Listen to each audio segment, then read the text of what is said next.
രാജ്യത്തിന്റെ ആഭ്യന്തര സുരക്ഷയ്ക്ക് വെല്ലുവിളി ഉയർത്തുന്ന നക്സൽ മാവോയിസ്റ്റ് ആശയങ്ങളെ ഇല്ലാതാക്കാൻ സർക്കാർ സ്വീകരിച്ച നയത്തിന്റെ പേരാണ് നക്സൽ മുക്ത് ഭാരത് അഭിയാൻ. ഈ നയത്തിന്റെ ഭാഗമായി നടത്തിയ ഓപ്പറേഷനാണ് ഓപ്പറേഷൻ ബ്ലാക്ക് ഫോറസ്റ്റ്. ഏപ്രിൽ 21 മുതൽ മെയ് 11 വരെ 21 ദിവസം നീണ്ടുനിന്ന ഈ ഓപ്പറേഷൻ ഛത്തീസ്ഗഡ് തെലങ്കാന ബോർഡറിലെ മാവോയിസ്റ്റ് ശക്തി കേന്ദ്രങ്ങളായ കരികുട്ട മലനിരകളിലാണ് നടത്തിയത്. പീപ്പിൾസ് ലിബറേഷൻ ഗറില്ല ആർമി എന്നറിയപ്പെടുന്ന മാവോയിസ്റ്റ് ഗ്രൂപ്പിന്റെ ഉന്നത കമാൻഡർമാർ അടക്കം 31 പേരാണ് ആകെ മൊത്തം കൊല്ലപ്പെട്ടത്.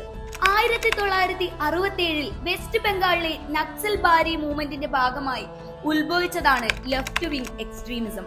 റെഡ് കോറിഡോർ എന്നറിയപ്പെടുന്ന ഛത്തീസ്ഗഡ്, ജാർഖണ്ഡ്, ഒഡീഷ, വെസ്റ്റ് ബംഗാൾ, ആന്ധ്രാപ്രദേശ്, തെലങ്കാന, മഹാരാഷ്ട്ര, മധ്യപ്രദേശ്, കേരള പ്രദേശങ്ങളിലാണ് ഇത് കൂടുതൽ ശക്തിപ്പെട്ടിട്ടുള്ളത്. കേന്ദ്ര സേനകളുടെയും ഗ്രേഹൗണ്ട്സ്, കോബ്ര തുടങ്ങിയ പ്രത്യേക ആന്റി മാവോയിസ്റ്റ് ഫോഴ്സിന്റെയും ഓപ്പറേഷനുകളിലൂടെ നക്സൽ മൂവ്മെന്റുകളെ ഇല്ലാതാക്കാൻ രാജ്യത്തിന് സാധിക്കുന്നു.